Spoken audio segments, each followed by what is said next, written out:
Good morning, everyone.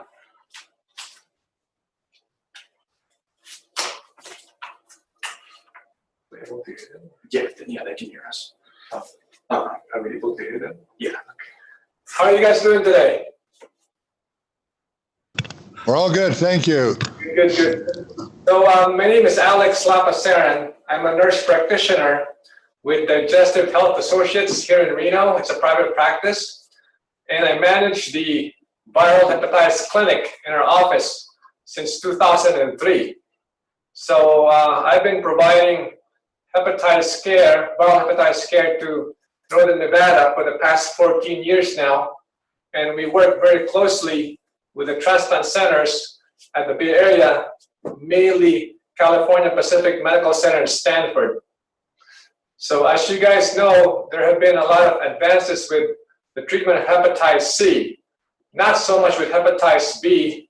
There's still a big challenge for that. And so what we're going to do today is I'm going to present a few slides with regards to hepatitis C, also looking at the different regimens, even though they may seem very simple. However, the challenges with insurance companies make it even more complex as far as who they would approve treatment for, and of course, they have their own criteria for treating hepatitis C patients. Another thing that I also do is that I provide hepatitis C care via telemedicine through the Nevada Department of Corrections. So I actually treat our prisoners from northern and southern Nevada prisons. And so we are quite busy with the hepatitis C care here in Nevada. All right, thank you. All right.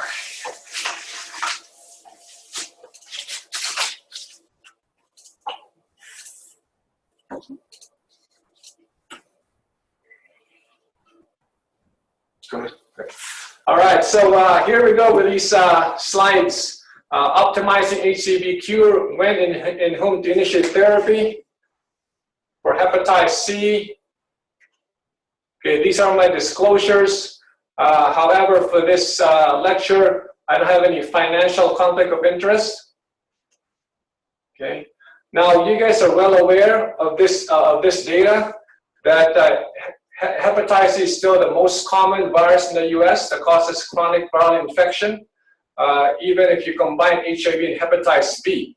So we believe that the number is really close to 5 million, if not more than 5 million, of those who have chronic hepatitis C. The trouble with that is that majority of patients with chronic hepatitis C are still undiagnosed. Now, this is a new challenge for us, is that there's a new epidemic of hepatitis C patients. Majority of hepatitis C patients are still in the baby boomer population. That's why the CDC, as of 2012, issued a formal recommendation to test all baby boomers for hepatitis C. However, between 2007 and 2012, there's a significant increase of young people with chronic hepatitis C. And the most common risk factors, of course, is injection drug use. Okay. Now, majority of these cases were previous oral prescription narcotic users. So if they could not get hold of their opioids, they resort to heroin. The youngest patient that I treated with hepatitis C was 17 years old. She started shooting heroin when she was in middle school, and this is in Sparks, Nevada. And so this is no longer a baby boomer or an older person disease. A lot of our young people are being affected with chronic hepatitis C, even with all of the education out there. So just keep in mind that you will be seeing younger generation with chronic hepatitis C. This is the current status of HCV in the US. Out of 5 to 7 million, close to 50% or less have been diagnosed. The trouble is that if you look at the slide on the left, only 20 to 23% of those have been tested or have had follow-up care. So there is clearly a gap between the first, the top portion of this slide. The first gap is those that we believe who have hepatitis C and those who have been diagnosed, and then more importantly, those who are being referred or linked to care. Now, what's even more pathetic is that down below, only 5 to 6% of these cases have been successfully treated. So all of us, including primary care clinicians, should do an aggressive effort in identifying patients with chronic hepatitis C. So that way we can offer treatment to them and hopefully successfully treat these patients to prevent further complications from happening. Now, this is back in 1998 when the CDC issued this first recommendation, and this is risk-based factor recommendation from the CDC. So as you know, hepatitis C is strictly blood-to-blood transferable.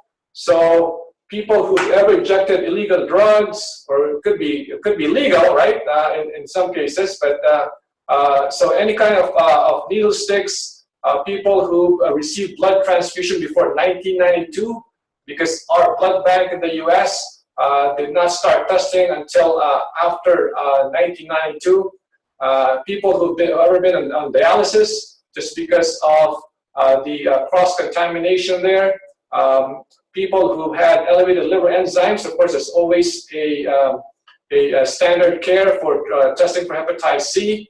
Born to HCV-infected mothers. Now, if you have an HCV-infected mom, we recommend testing of the infant at least 18 months of age, because if you test them before that, then that infant could still carry the antibody of the mother.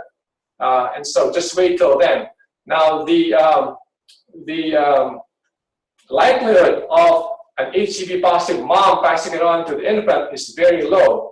And as you guys know, there's no formal recommendation to do C-sections for delivery. And so just keep that in mind if the birthing process is bloody in some cases. Of course, people with HIV infection, 30% of those with HIV infection also is co-infected with hepatitis C because they share common risk factors. And then lastly, people who've had any needle stick injury. Those of us in healthcare, emergency medical personnel, and public safety workers. So these recommendations were old, back in 1998. And the yield of these recommendations is roughly 25%. So with these recommendations back in 1998, 75% are being missed because of these recommendations. And so, as I mentioned about the CDC recommendation, they actually looked at the different cases of chronic hepatitis C, and based on this graph, it tells you that majority of people with hepatitis C, close to about 70-75%, were born between 1945 and 1965. So since this study came out, this is now the new recommendations for screening guidelines for chronic hepatitis C that have been recommended by the American Association for the Study of Liver Diseases, the Infectious Disease Society of America. So in addition to those risk factors that I just mentioned earlier in the past couple of slides, a one-time screening for adults born between 1945 and 1965. So this is in addition to the risk-based factor screening. Okay, so if you have a patient born between 1945 and 65, you don't have to go through this cumbersome conversation about risk factors to send them for the blood test. Now, there is a caveat with this blood test. If you have a Medicare patient or a Medicaid patient, this one-time screening based on when they were born is only covered if it's ordered by a primary care provider. It's not covered by us in GI and hepatology. And so the reason for that is Medicare and Medicaid system put that disclosure in their recommendation. And so please send your patients for hepatitis C testing based on these recommendations. Okay, so important information needed at diagnosis. So now you have a patient with HCV positive antibody, okay? And so we recommend that you order these other tests as well. So somebody with chronic hepatitis C should also be tested for hepatitis A, hepatitis B, and check whether or not they have immunity to these other viruses. If they don't, please send them for vaccination and remind your patients to complete the series of vaccinations. Now, one important thing is that with the hepatitis B serology, if you have a patient with a positive core antibody, even though they do not have a surface antigen or a surface antibody that's present, the presence of core antibody means that that patient has seen virus. As you guys know, hepatitis B does not leave the liver. It's always there. And so for everybody with a core antibody positive for hepatitis B, we always recommend doing a hepatitis B DNA viral load to make sure that the patient does not have hepatitis B infection as well. Now, there have been new cases of hepatitis B reactivation with the new hepatitis C medications. So there have been some cases of acute hepatitis B flares on the new hepatitis C medicine. So that's why it's very important to ascertain that your patient with hepatitis C does not have underlying hepatitis B as well. And then HIV status is very important. Rheumatoid factor is very important, simply because there's a strong link between chronic hepatitis C and those with positive rheumatoid factor with cryoglobulinemia. CBC, of course, with platelets, CMP, alpha-fetoprotein baseline, and then your important hepatitis serologies, your genotype, HCV PCR quantitative, your viral load, and then we would recommend an abdominal ultrasound with portal vein and spleen measurements. So why portal vein and spleen measurements? If you have a chronic hepatitis C patient with an enlarged portal vein, more specifically greater than 12 millimeters, that's portal hypertension. That is almost a diagnosis for cirrhosis. If you have a patient with chronic hepatitis C with splenomegaly, that's more than 12 centimeters, that is a large spleen caused by portal hypertension. And so nowadays we don't do liver biopsy as much anymore for chronic hepatitis C, but we rely on these non-invasive measures to determine if somebody has cirrhosis. Now, lastly, on this slide, you have the non-invasive testing. The first one is your blood test. It's called FibroSure. This is through LabCorp, and the Fibro test is through Quest. And these are non-invasive measures to estimate the degree of scarring. Now, the drawback with this blood test is that it's more reliable in the early stage of scarring or fibrosis and the later stage, which is cirrhosis, but not so much in the middle stage. Okay, so there are limitations with this blood test. And then, of course, the FibroScan, or it's an ultrasonic device that measures liver stiffness. So if you have all of these serologies and imaging, you will be able to determine if your patient has cirrhosis, because there's a different protocol for people with cirrhosis. Feel free to ask any questions and interrupt me, okay? All right. So these are guidelines from the American Association for the Study of Liver Disease and the Infectious Disease Society of America as far as pre-therapy assessment of the degree of hepatic fibrosis. Now, we had talked about in the previous slide with this non-invasive testing. No single non-invasive test method is recognized to have high accuracy. That's why you have to combine all of the serologies and imaging studies. Okay, so the most efficient approach is to combine those things.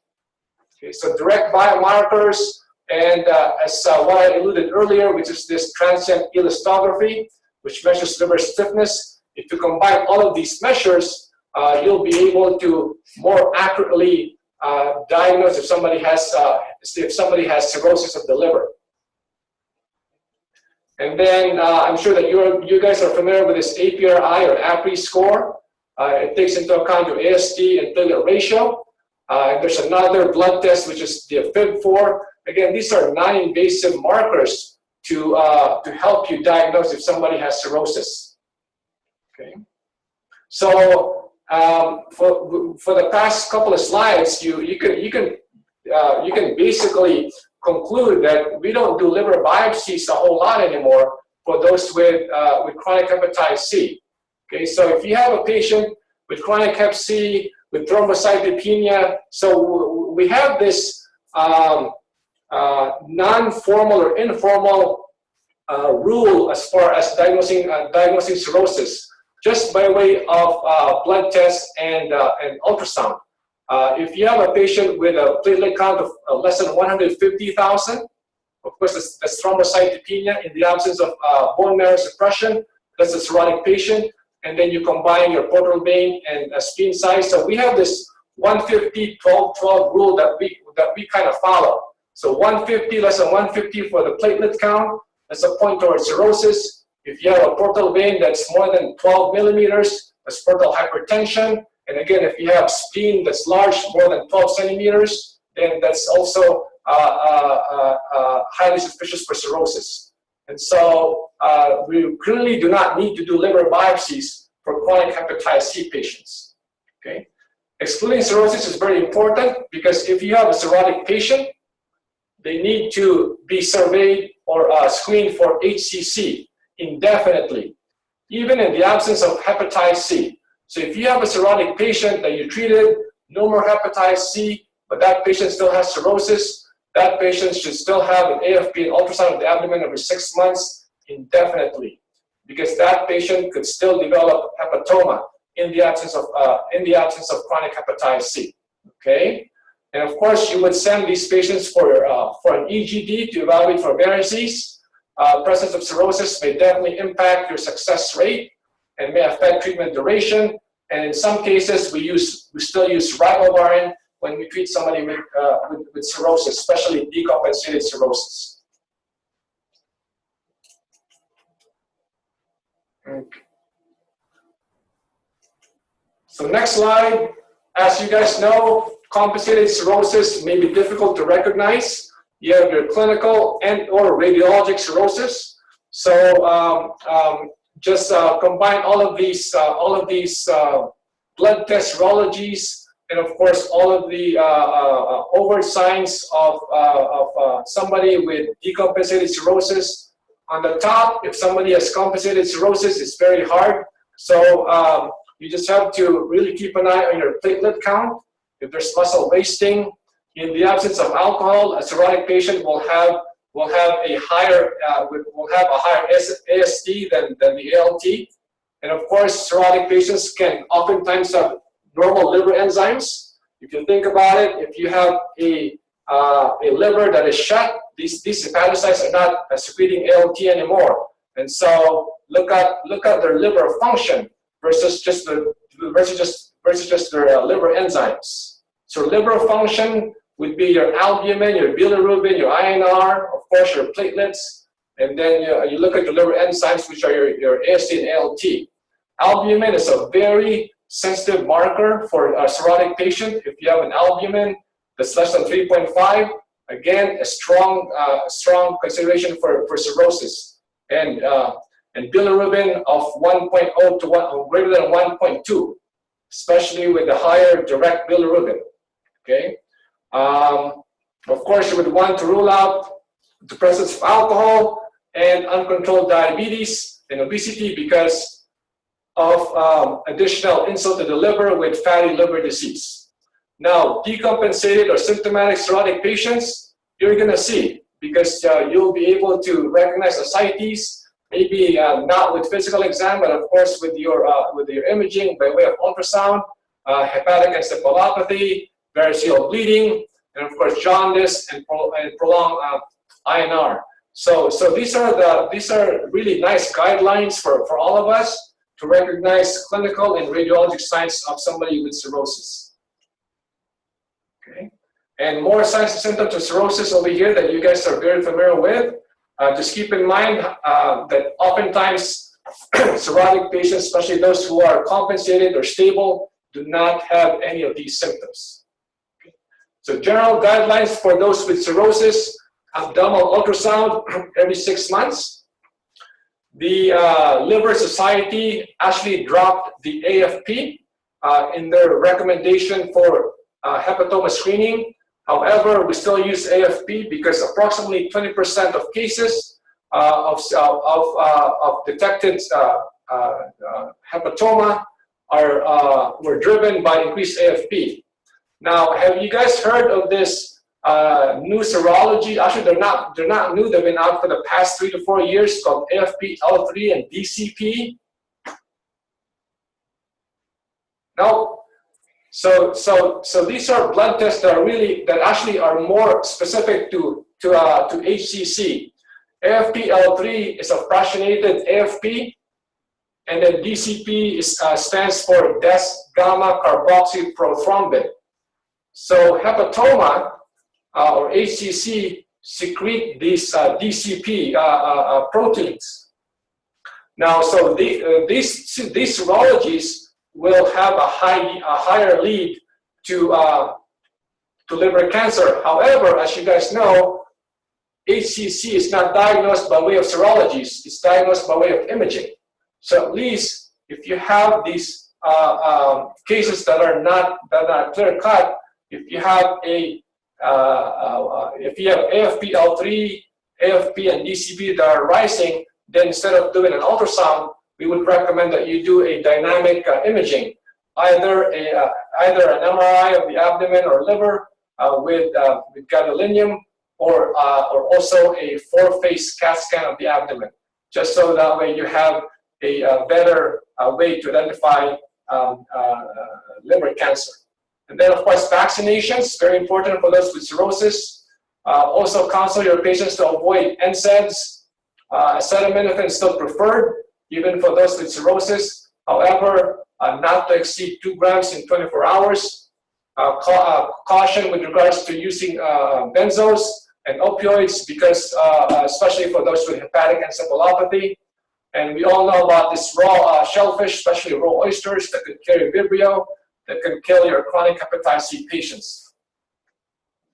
So let's talk about the current guidelines for hepatitis C treatment. Very, very simple. As you guys know, hepatitis C has been curable, but it's more curable now with the different advances in chronic hepatitis C treatment. So what does cure really mean? So cure means no hepatitis C, a virus in the blood, 12 weeks after the completion of their treatment, however long the treatment was. And so these 12 weeks, what we call sustained viral response, gives you a 99% durability. So if you have a chronic hepatitis C patient who's been treated and still no detectable virus 12 weeks after, that gives it a 99% chance of cure. So the 1%, we definitely still check.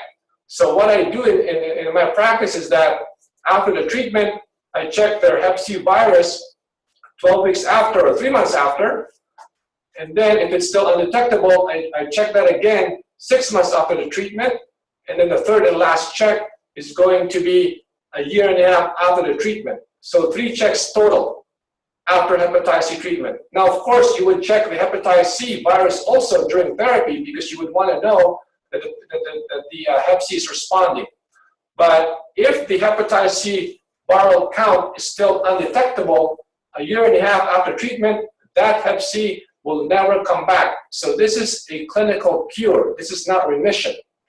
Now, caution your patients, though, that if they've been cured, they can be at risk for reinfection over and over again if they engage in risk factors that could allow them to get hepatitis C again. So this does not confer immunity. Very, very important to point out. So the rising cure rates of hepatitis C, all the way to the right, since 2014, greater than 95% in most cases. Amazing. And these are the medicines that we use. Let's see here. Oh, hang on for a second. Sorry. So these are the goals. These are the medicines that we use for hepatitis C from 2013. I'm sure that you guys have heard of these medications. Sofosbuvir, and then they are classified under their specific targets with the hepatitis C protein. So sofosbuvir was made famous because it was the $1,000 per pill tablet that came out in 2013. Okay, now 2014, sofosbuvir and ledipasvir on the right. That's Harvoni. Harvoni you see on TV every single day. It's widely marketed by Gilead. Okay, so it's sofosbuvir and ledipasvir. That's Harvoni. And then in 2014, AbbVie came out with paritaprevir, tisabivir, umbitasvir, but not in one pill. This is actually a 4-pill regimen. It's called Vicura Pack. Okay, plus and minus ribavirin depending on what genotype they have. And in 2015, Bristol Myers Squibb came out with aclatasvir, but it has to be given with sofosbuvir. So it's very easy to point out that in most cases, the backbone of these treatment regimens is sofosbuvir, which is made by Gilead Sciences. 2016 of last year, Merck came out with a combination of grazoprevir, elbasvir in one tablet called Zepatir. So the Zepatir from Merck is effective against genotypes 1 and 4. Now, however, last June, Gilead came out again with another 1-pill regimen. I don't know if you guys know about this. It's again sofosbuvir. Okay, so same backbone, and velpatasvir, which is called Epclusa. Epclusa is 1 tablet a day, effective against all 6 genotypes. All 6. Okay, so Gilead covered everything. Now, if it's up to us clinicians, we would use the simplest regimen. However, insurance companies are in the mix.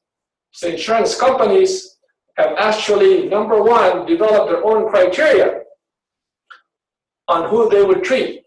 So a lot of insurance companies would approve treatment for hepatitis C if somebody has cirrhosis of the liver.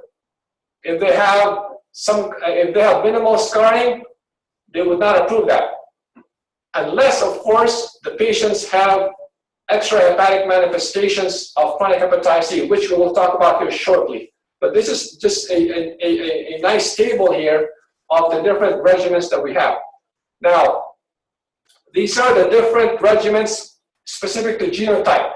So type 1, even though you have a lot of options over here, so type 1, it's so easy.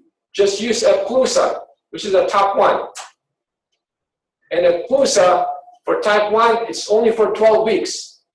No more, no less. Now, Harvoni, I still use for patients with genotype 1 if they have not been treated, if they don't have cirrhosis, and if they have a viral load of less than 6 million. So that patient will be eligible for Harvoni, which is the second one, but for 8 weeks. Okay, so Harvoni is the only medication that gives us an 8-week regimen for now. So that's why Harvoni is still being utilized. Now for type 2, very easy. Just Epclusa, 12 weeks. Even your compensated cirrhotics, still 12 weeks. Okay. Now, if a patient has decompensated cirrhosis, that's when we would use ribavirin. However, if you have a patient with decompensated cirrhosis, that patient we typically refer for liver transplant evaluation. Not that they're going to get a liver right away, but at least if the liver, function decompensates further, then at least they're already in the system. But we treat decompensated cirrhotics differently. We just add ribavirin. So this is for type 2. Type 3, again, very easy. This is Epclusa. Okay, 12 weeks. So Gilead actually had made it very, very easy for us treaters. But again, this is not the ideal world that we still have to manage with insurance companies. Type 4, the same thing. Epclusa for 12 weeks. Okay, so I don't even worry about the other medications. So I really push for Epclusa, especially in types 2, 3, 4, 5, and 6. Type 1, as I mentioned earlier, Harvoni is still being used for an 8-week therapy. So genotypes 5 and 6, same thing, Epclusa, 12 weeks for no cirrhosis, compensated cirrhosis, 12 weeks the same. So how successful is this medication? Success rate of cure is 95% and higher. So amazing, okay?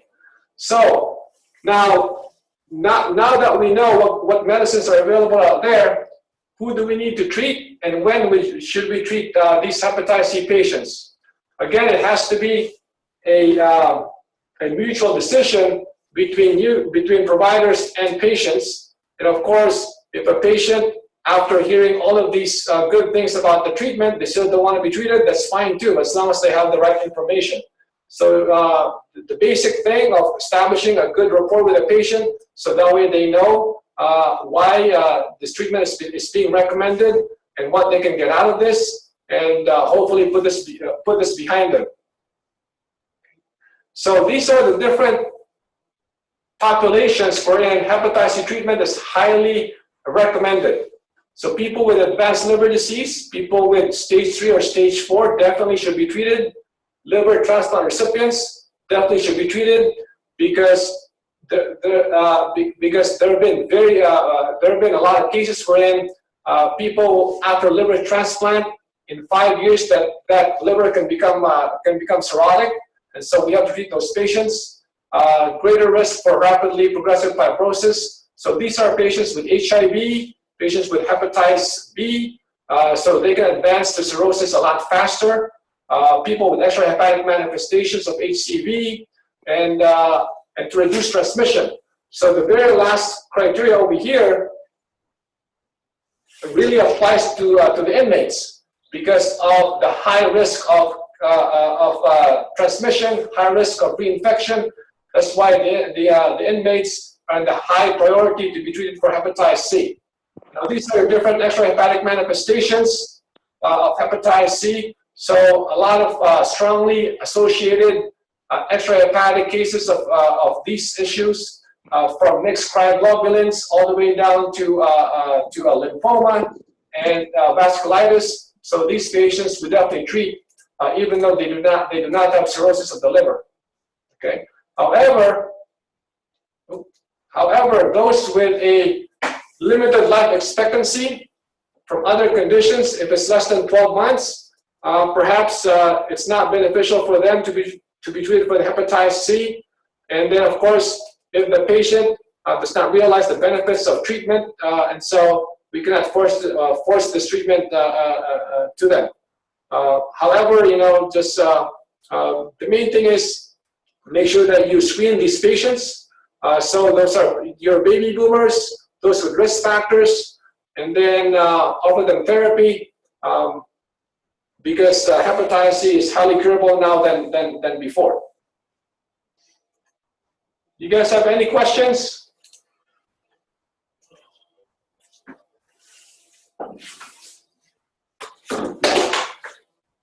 Any questions?